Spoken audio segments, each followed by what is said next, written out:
Cricketer হিসেবে নয়, athlete হিসেবেও করতে হবে উন্নতি। ফিটনেস টেস্টে পাশ ফেল মুখ্য না, উন্নতি করাই মূল লক্ষ্য বলছেন বিসিবির স্ট্রেংথ ও কন্ডিশনিং কোচ নাথান কেলি।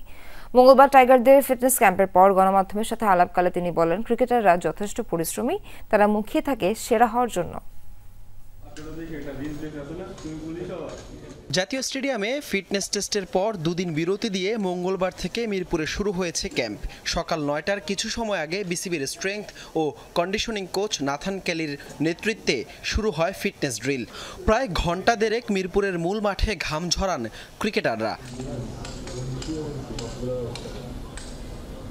টাইম ট্রায়াল টেস্টে ক্রিকেটারদের ফিটনেস পরখ করছেন কেলি। জানালেন, পাশ ফেলটা ইস্যু না, মূল লক্ষ্য ফিটনেসের উন্নতি। ক্রিকেটাররা প্রায় 12 মাস ব্যস্ত থাকে খেলার মধ্যে, অফ সিজন বলতে কিছু নেই। তাই এই সময়টা কাজে লাগানোর চেষ্টা করছি। কার কোথায় শক্তিমত্তা, দুর্বলতা তাই খুঁজে বের করার চেষ্টা করছি। তাই এখানে পাশ ফেল মুখ্য নয়, ফিটনেসের উন্নতি করাই লক্ষ্য। ক্রিকেটাররা সেরা হওয়ার জন্যই মুখিয়ে থাকে বলছেন এই কোচ। সেই সাথে শুধু ক্রিকেটার হিসেবে নয়, একজন অ্যাথলেট হিসেবেও উন্নতি করতে হবে বলছেন নাথান কেলি। ক্রিকেটাররা খুব মোটিভেটেড, ওরা পরিশ্রমী, তারা সেরাটা হতে চায়, তাদের ইচ্ছা শক্তি অনেক। আমি কখনো তাদের কাছ থেকে ফিটনেস নিয়ে অভিযোগ পাইনি।